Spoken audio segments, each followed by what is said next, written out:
Welcome to The Last Breakfast. Please enjoy the video.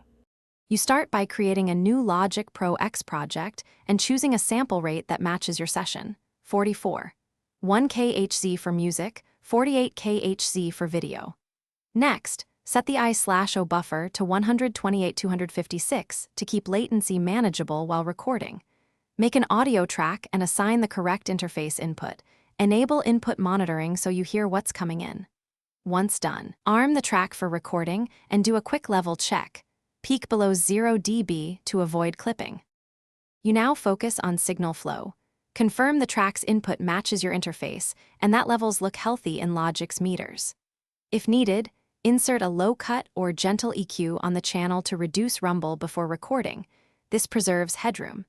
Enable the metronome and 1-bar count-in for tight timing and use cycle mode when you plan multiple takes. Also consider software monitoring if you need effects while recording, but be careful with latency. Use low buffer settings when monitoring live. You're ready to record.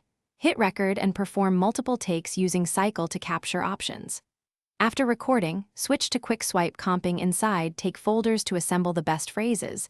This saves time and preserves original files.